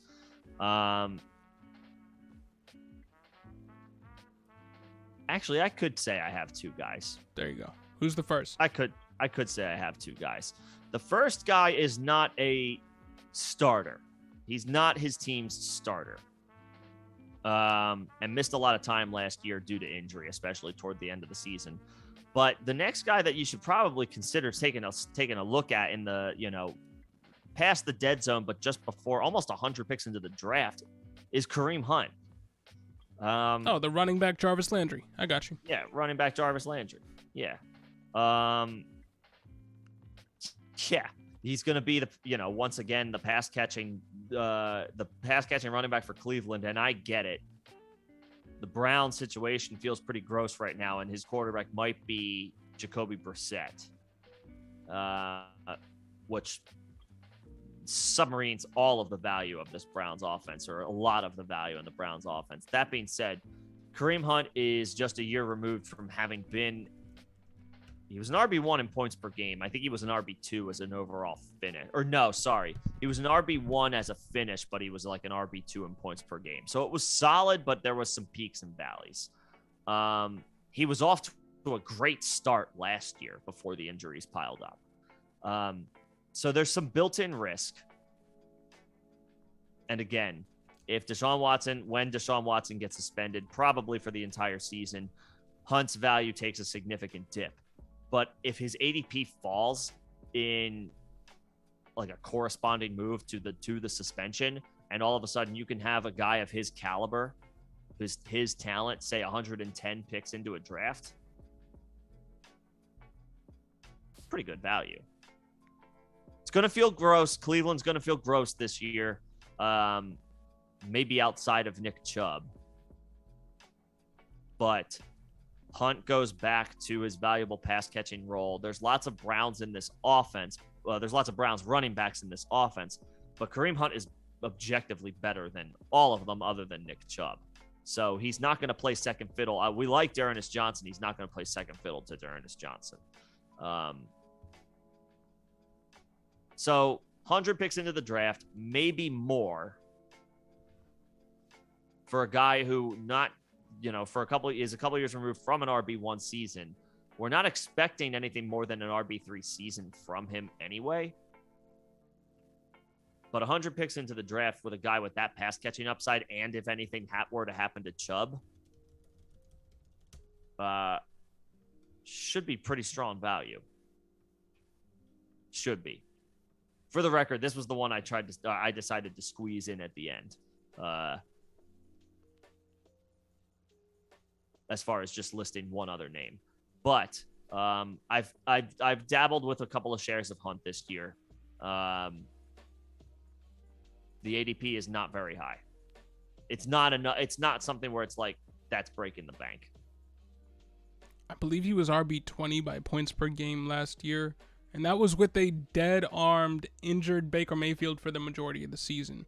A healthy Jacoby Brissett is probably in line with what we saw production-wise from a basically dead Baker Mayfield last year in the same offense. And there's no Odell for half the year. There's no Jarvis Landry. They brought in Amari. Yep. Brought in Amari Cooper. But he Kareem Hunt still last year, 13.8 fantasy points per game. It's pretty good. And that was with D'Ernest Johnson mixing in there a little bit from the running back position, even before he was injured. Right. Saw 22 receptions in 8 games. You can probably double that up. 5 touchdowns in 8 games. I don't know if you can double that up, but I mean, yeah. And every year outside of 2021, he's played 5 years in the league. In 3 out of those 5 years, he has at least 11 touchdowns on the season. So I don't know how much of a step back he will take, even considering it's probably Jacoby Brissett for the entire year. Yeah, because it was never, to be fair to the Browns players on the roster now, it has never been Deshaun Watson to this point, and still delivered. So, yeah. And yeah, Alex, I mean... And early in his career, it was Alex Smith. It wasn't even Mahomes yet, so... Yeah, true. It wasn't even Mahomes yet. He's been dealing with pretty mediocre at worst, decent, not great. Right, there you go. Yeah, for his entire career. Yeah, and he's still been an RB1 several times. So, yeah, I think his ADP, along with a lot of Browns players, is going to take a tumble when we get the Watson news. And maybe it's like an Amari Cooper who you're trying to avoid in that scenario. But if Kareem Hunt can be had outside the top 100, maybe 110, 115 picks in the draft, say his ADP like falls 10 to 12 spots, I mean, yeah, I'll take that. I'll take a shot on that. And last time, he's going in the 7th round, right? The last time we saw Jacoby Brissett play an entire season, 2019, Nyheim Hines was RB38. Kareem Hunt, we like Nyheim Hines. Kareem Hunt is a lot more versatile, a lot better at being a running back and not just a pass catcher than Nyheim Hines. So there is a lot of value there to be had with Kareem Hunt. There is. Yeah, I think so. Wait for the news to drop and then join some best balls and watch those ADPs go down. Yep. It'll be even better. It'll be even stronger value then. Absolutely. So that's my 4th guy out of 5 that I have. I'll let you go with your 4th guy now. It's Donta Foreman, and again, yeah, that's late round guy. ADP of 202.8 or 2.4. From week 9 onward, after Henry picked up that Jones fracture, Foreman was the RB20 in standard and the RB25 in PPR, while splitting work with Dontrell Hilliard and Jeremy Nichols, and never having more than a 49% snap share. And despite being signed off the street, he was not on their practice squad. He was not down on their depth chart practicing with the team. He was not even on another team and they signed him away from their practice squad. He was on the street, and they signed him in between weeks 8 and weeks 9, and he came in and delivered 3 100-yard games in the span of five weeks in the beginning of his stint with the Titans. And he just got picked up to play behind a running back who has missed 23 of the last 33 games. We do not expect Christian McCaffrey to miss anywhere near that amount or that percentage of games this year, where we are very high on Christian McCaffrey. But this, you can't fight the stats there. The historical data is there. He has missed 23 of the last 33 games. And Donta Foreman's touch competition behind Christian McCaffrey is the aforementioned Chuba Hubbard, who averaged 3.56 yards per carry on 172 rushes last year, in what should have been probably one of his best seasons from that metrics perspective, because running backs typically hit the ground running and get worse as their career goes on. They aren't usually appreciating assets. They usually depreciate as soon as they hit the field. and Chuba Hubbard was just straight bad. The Panthers should scale back touches for CMC on the goal line to keep him healthy, at least. Maybe have him be a passing option on those downs, and have the goal line back be Donta Foreman. Donta Foreman, I think he's like 220 something pounds. He's a big bigger. running back. Yep. And I just think if you want to take a shot with your last pick, say you draft Christian McCaffrey. Oh yeah, for sure. Go out and get Donta Foreman. It's one of the go out best of your way to get the investment. Right. It's one of the best. Just protect yourself. Safety measures you can take if you're drafting Christian McCaffrey, and even if you don't have Christian McCaffrey, again, RB20 in standard, RB25 in PPR, while splitting work with passing down guy Dontrell Hilliard, who was still good last year in his own right in his role. Yep. And he put up those numbers and had 3 100-yard games in his first 5 games, with a less than or equal to 49% snap share in that Tennessee offense. Mm-hmm. So would you rather, yes, you might rather have an Alexander Mattison, but he can be had 80 picks behind Alexander Mattison, and technically has similar upside. Same appeal. Similar appeal, yeah. Maybe not upside, but appeal. Exactly. There you go. Yeah. So Donta Foreman, out of all the guys that I've had, that I've talked about here, Gio Bernard, Sony Michel, Rex Burkhead, Donta Foreman, he would probably be number 2 for me. I would probably put Sony Michel, Donta Foreman. I think I got to put Gio. And then Rexy. And then Rex. And then I have one more guy here, and we'll go back to your last player, and then my last player, and finish this off here. But yeah. Donta Foreman is a guy that I will be taking with my last pick in a lot of best balls. He's that type of guy where I think it makes sense to have both him and McCaffrey on the field at the same time. Have Foreman line up as the running back and make McCaffrey put him at slot. Put him in the slot. Move him around. Don't slam him into a pile. And I know that he has, I think he 233 pounds. Yeah, that's a big boy. Definition of a goal line back. That's got some, he's got some short yardage appeal, which is goal line appeal, which is he could just fall into the end zone and get you 7 or 8 points on a game. You know, that you only need that a couple times from an RB2 here and there during the season, but it could prove to be valuable. And if McCaffrey is forced to miss time, 20 touches should be coming his way. Averaged 10.4 fantasy points per game last year. Yeah. And over the past 2 seasons has had 4.3 yards per carry, which blows Chuba Hubbard out of the water. So, yeah. Like Donta Foreman. Yep. Yeah. Who's your last dude here? Good call on that. Just checking the chat. Theo asked if Jarrett Patterson falls under this same category. Do you mean the Ty Johnson category or the category of this? As far as the Ty Johnson category, yes, he does. Yeah. Unfortunately, I liked what I saw from Jarrett Patterson, Buffalo prospect. That's where he went to college. Yeah. So I had my eye on him coming out. He is so far down the depth chart now. He's so far down. I mean, Gibson is entrenched as the starter. They drafted Brian Robinson. They retained J.D. McKissick. And Curtis Samuel can also go into that like Swiss Army knife role if Washington chooses to go that way. Mm-hmm. Jarrett Patterson is comfortably 4th on this depth chart at best.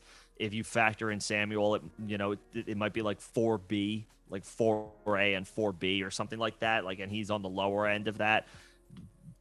Patterson and Johnson are ultimately looking like guys who are going to be drops to make room for rookies or off-season cuts, things of that nature. These are not guys you have to invest in long-term, even in deep dynasty leagues. No, and it is a reminder that you might draft a guy in the 4th round this year. You might like him. He might do a little bit, get a little bit of work, but he can be supplanted as soon as next year pretty quickly. Right. Yep. Yeah. So Patterson fits that mold. There's very little appeal for him at this point. It would take multiple injuries, and even then. To wrap this up for my side, as far as quote unquote forgotten running backs relative to their ADP, and my argument for why I think they are too low. My fifth and final guy is Devin Singletary, John's guy. Who you kind of vouched for, was it last week or the week before? Video about who the Bills RB1 would be. Yeah. Last week. You've already vouched for, so I'm sure you're not, you could get on board with this, but it's simple. We expect Devin Singletary. If you want me to like really go into it, or honestly, just check out John's video about who the Bills RB1 will be. I think it was posted. I'll double check this. But that was a question, and I believe it was a question from Hunter L, who isn't here right now. But in the live stream where I cut up the Damien Harris snippet from, that is coming out tomorrow, I believe. But that the reason why I put out that video is because we got a question in the chat about Devin Singletary. Okay. So got it. So with Devin Singletary, but you still made the case for him as the Bills RB1. Mm-hmm. Which I think is very fair. After last year, there's no way that you could possibly put Zach Moss over Devin Singletary on the depth chart. The only player with any type of argument is James Cook, who is a rookie. Devin Singletary is going to be the 1A for this backfield. And yes, running back opportunities for fantasy purposes in the Bills offense have not been spectacular, but when you're attached to that offense, that's a shot that I'm willing to take. All it takes is one weird year where touchdown variance goes in the favor of the running back. And Singletary was that team's workhorse toward the end of the season when they realized they had, that he was their best option. It took them a while, but they finally figured it out. James Cook figures to be, he might mix in here and there on first and second downs, but he's probably going to be a pass catching back for them, a pass catching specialist for them, at least to start. But they will want to mix him in because he was a second round pick. I think they do that as sort of like the third down role to start. Does he overtake Singletary eventually? Maybe. But to start the season, Singletary figures to be the guy and was very effective last year when they finally gave him all the work. His ADP now is actually, I thought it was lower than James Cook. They're actually very close, but Singletary is going higher. Singletary's ADP is about 106. James Cook's ADP is about 108. So they're going right around the same area. In this specific scenario, this is the scenario where I want what I think is going to be the 1A. When you're both getting drafted at the same spot, I just frankly want the guy who I think is going to get more work. That's Singletary. I don't think he should be getting drafted as close to James Cook as he is. If he was getting drafted 15, 20 spots higher, then maybe I'm a little more interested in James Cook. But because they're going in the same area, the same exact spot, they're less than 3 picks away from each other from an ADP perspective. I want the starter. And we expect that to be Devin Singletary. With an ADP outside the top 100 attached to the Bills offense, that is a piece I am more than interested in taking shots on. Yeah, and after this stream, go and find that video. It's not specifically titled Devin Singletary. It's titled something about the Bills running backs, who to draft at the Bills. But in that video, who was the Bills RB1 in 2022? There you go. And I go in depth into why I believe it will be Devin Singletary. But the most telling stat for me was from weeks 11 to weeks 18. Devin Singletary was the RB6 in standard, and in PPR he was the RB9 over those last 6 weeks. And if you want any more of a vote of confidence than that, if you just narrow it down, again, small sample size, there's some extrapolation here, but from weeks 12 to weeks 18, he was the RB6 in PPR, and in standard he was the RB4. sandwiched right in between Austin Eckler and Josh Jacobs. Pretty good. Yeah. That's pretty good. Yeah. You can't get much better than that by the numbers. Can't get much better than 4. It's only 3 numbers above 4. True. So I like Devin Singletary a lot. And he's being really disrespected by the fantasy community. And a lot of it has to do with James Cook. I think so. A lot of it has to do with Josh Allen and people thinking Josh Allen's just going to vulture every touchdown out there. That's not the case. Well, he's going to vulture a good amount, but, I mean, Singletary proved last year that with the work and result, with the production that he does get, he can be a big-time fantasy producer. And the Bills brass have talked about scaling back some of those designed runs for Josh Allen, even though that is just how he plays, and we're still going to see that. That's just part of his game. They have talked about scaling that back to make sure that he does have some more longevity, and he isn't Cam Newton and is out of the league by age 33, because they don't want to see their franchise quarterback, who they just gave almost as much money as Pat Mahomes over the next 5 years. That they don't want to see him basically out of the league by the time he's in his early 30s. They want to see him play until his 40s, or well until his late 30s at least. Right. So in order to do that, you kind of got to scale back some of those goal line rushes. So Devin Singletary, for this season, because he might not be with the team next year, but for this season, great value. Yeah. I think an ADP of about 105, 106 is way too low for somebody like him. So, and that's why I wanted to stay away from that ADP group, because we would have had so many of the same players. Because I would have had Antonio Gibson. I would have had Devin Singletary. I might not have had Damien Harris, but I would have had Kareem Hunt.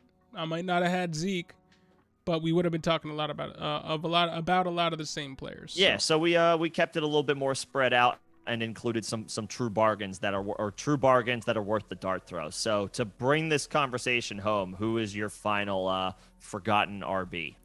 So he's not really forgotten, but he's basically left for dead this year. Oh no, that's worse.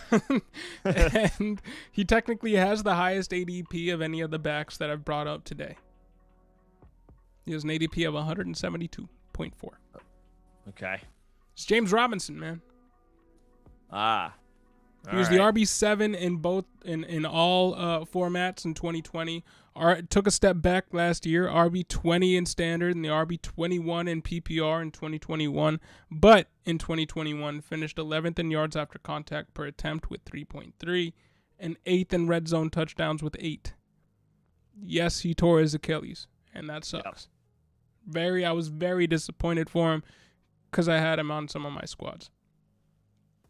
But he is now 7 months removed from the Achilles. He's already running. We saw Cam Akers, albeit freak of nature Cam Akers, return after 5 months from his Achilles tear.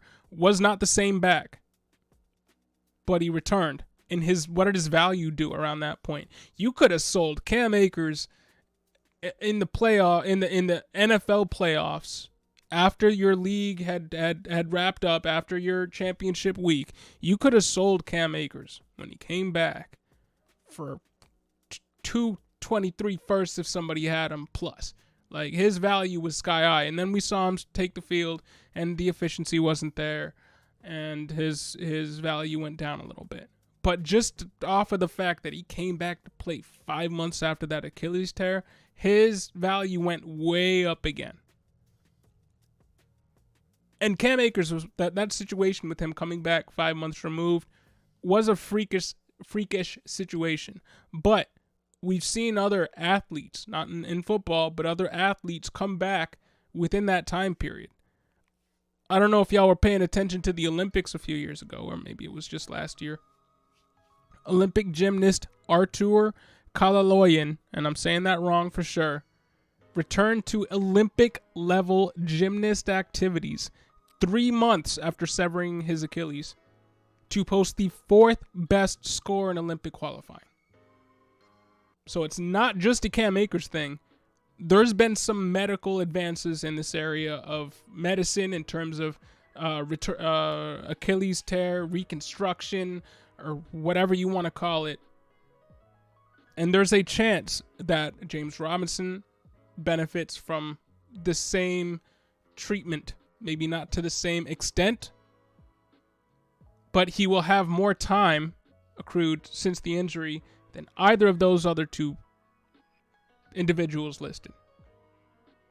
And James Robinson never really relied on pure athleticism like some of these other backs, like Cam Akers.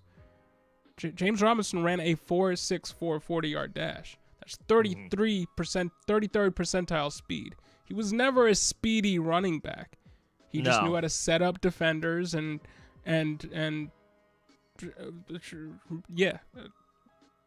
was just good at running the ball, good at playing the position of running back, to the point where in 2020 RB7 in standard and PPR, and last year in a lost year for the entire offense with a rookie quarterback and all this, was still a low-end RB2 by points per game.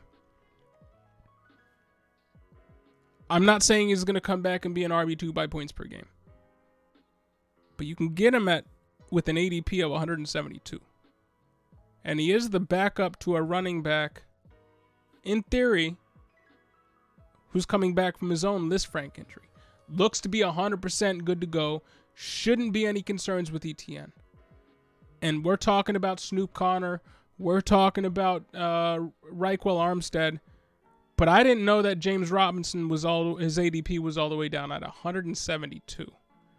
So you can get James Robinson with close to the last pick, depending on your league settings. And I kind of think it's worth it, just to see. Because I'm maybe not in a best ball situation. This name kind of came with a caveat for me. This might be more of a redraft situation than a best ball situation, because we're not expecting James Robinson to have high totals in spot weeks here and there. No.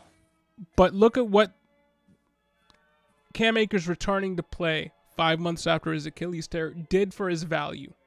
He went from somebody that I traded straight up Kadarius Toney for Cam Akers and a third. So I got more than just Cam Akers back from trading away Kadarius Toney. Isolated situation, but still stands, still happened. If James Robinson comes back and is on the field, by week 4, week 5, his value is going to skyrocket, and you might be able to just trade him for somebody that you would have never dreamed of having with your last pick, and he could be had with your last pick. So it's situational with James Robinson. It's not really that I want him on my team the entire year. But with my last pick in a redraft league, if I can pick up James Robinson with an ADP of 172, hold him for a few weeks, and when that news drops that he's going to come back, sell him to the highest bidder and get more value than you could have gotten from that last pick in return. Because sometimes it's those moves that put you over the top. Yeah. Real quick, Iron, thanks for tuning in. Now you got to get some Thanks, sleep. Iron. Go Team Austria. Killing it over in the ELF. For real. Yeah, it's those are great point totals. Those are beatdowns. So with Robinson, I hear the strategy. Obviously, once a player turns a corner in the positive news department as far as their return to play is approaching or is upon us, the value goes up exponentially.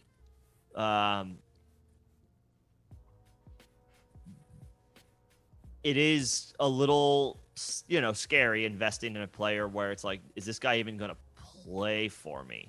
Like, if my whole objective is to move him in a best case scenario. If he wasn't available with the last pick, I'd be right there. I understand. I'd be right there with you. Yeah, I mean, you're not paying anything for James Robinson. That's the thing. The scary thing with Robinson is just, and it's awesome to be able to identify additional examples of the recovery process potentially being much quicker than we've seen before as far as medical advancements made in injury and rehab processes.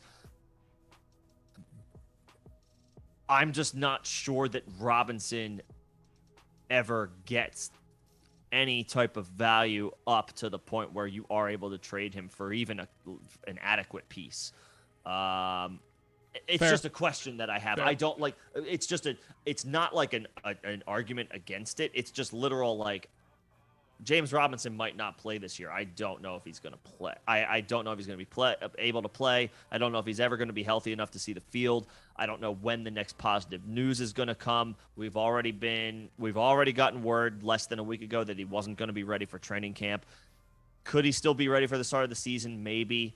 But you're probably looking at a player who's not going to contribute, I would say, maybe at least the first half of the season. So you are going to be waiting a while to potentially flip him. So if you can afford the roster spot, then by all means take that shot, because maybe nobody wants him. He turns a corner and he's remarkably productive, and then all of a sudden you have an RB2. I got a name to just throw you. A 2021 name to just throw you, because basically in the same situation. Okay. 2021 Rashad Penny. I'm not saying that he's going to end the year as the RB6. But he was an injured guy people forgot about. Was probably on waivers. And somebody picked him up around week 12 and had an RB1 to finish out the season. Mm-hmm. What was Penny's? So Penny's injury was... It was a lot of things. It wasn't an Achilles. It was an MCL, ACL, LCL, yes. All the CLs. All the CLs. Yeah. Let me see. So I just see ACL in this, but this is just yeah, one but it was like a double. There were complications, and that's why it took so long. It tore 3 times, 3 different places. Something like that, yeah. So slightly different injury. One that is still devastating, but also has a higher rate of return and a quicker rate of return. Yeah, but it took him a long. Does. It took him a while because he tore it twice, I think. Yeah. Well, he tore it a couple of times. But yeah, Penny I think he returned in October. He probably didn't contribute for the first month of the season, and then by the time week 11, week 12 rolled along, he got going. So it could be that scenario for James Robinson. It's just hard to get a read on these types of injuries and each individual situation. Therefore, I have a hard time totally getting behind the strategy, but I see taking the shot again for dirt cheap on the on the Will Steve chance of his returning, of his able to return at all this year, and therefore driving his value up mid-season before your league's trade deadline. It all depends on risk tolerance. I would rather have Sony Michel, who I mentioned earlier, over him, who can be had for at a later ADP. I'd rather have Donta Foreman, who can be had at a later ADP, over James Robinson, because both of those guys are basically playing the same role that Robinson will be walking into once Robinson recovers. But if you want to play that game where you might be able to sell him 6 weeks into the season for more than you invested in him, mm-hmm. to diversify your options and put you over the top, you can do that with James Robinson. Yep. Do I technically advocate it? No, but just keep an eye out. Keep your ear to the streets. We will too. We'll bring you any news that drops on him in the form of videos or live streams. But that wraps up our forgotten running back discussion. Again, Knicks were in a different ADP group than mine. But I think we'll timestamp this video. You can use both. Like you can use both of our strategies here. You can go after your Zekes, your Devin Singletaries, your Damien Harrises, and all that. Like 10 picks before you even have to address getting a Sony Michel on your squad. Your RBs right. 4, maybe 4, but more RBs 5, 6s, and 7s, which I do advocate going after in redraft leagues, like horde running backs. In redraft leagues. But I think there was a good sprinkle of multiple strategies today as far as dead zone guys who I think are who shouldn't be in the dead zone this year, mixed in with depth options / dart throws that are worth taking a shot on, for whether it's situation or the depth chart ahead of them or lack thereof. Solid advice as far as, the makings of building a backfield for 2022. So hopefully this was helpful. We will of course timestamp this video so that anyone that wants to come back and check out any one specific topic of conversation about one specific guy, or anybody coming in new who maybe wants to take a look at what we exactly had in store for today's stream, we'll make sure we take care of that. Absolutely. And thanks again for all your questions. Thanks for chilling with us. It was nice to have 10, 12 people in here. It's one of the first times we've had consistently that amount of viewers in the live stream over the course of this off season. So we appreciate that. Looking forward to the fantasy season starting. Again, we offer 10 of y'all who aren't members. We offer memberships with a lot of perks involved. You get to be in leagues with us in the future as soon as this year. You get it will be this year. You get one-on-ones with us to go over team evals and team reviews, so you can throw us your sleeper name or whatever. We'll go through all your position groups, tell you where you're weak, advise some things specifically for the squad that you own. And we'll spend 15-20 minutes doing that with you on a one-on-one basis. You also get access to our Discord. You already get access to our regular Discord channel, but you get access to the members only portion of the Discord channel, and there are going to be some interesting things that we do with that in season. But right now it's just another place to throw your questions, your trade questions, and just your value questions in there, and we can answer them when we're not on a live stream. So it's really 24-hour access to either I or Nick, and got a great community who will and you can crowdsource your questions there too. So we would love to have you as members. We also have the members only stream, which is on Wednesdays at the same time. So if you want just another live stream with us during the week, be a member. We can make it happen. And we'll be available to you to mock with you and to have any discussions about whatever you would want to talk about on Wednesdays every week. And we're thinking about doing some fun things with maybe members only streams during the season. So there's a lot of perks with being a member. We would love to have you. If not, we love to have all of y'all in these regular discussions too. The regular public discussions. But thanks for being with us today. For all y'all members, we will see you tomorrow. For everybody else, we'll see you on Thursday. And have a great rest of your night, y'all. I have nothing to add to that because you polished it up all quite nicely. So everybody have a good week. We'll continue to pump videos out and appreciate the engagement. We'll see y'all later this week. Peace, y'all.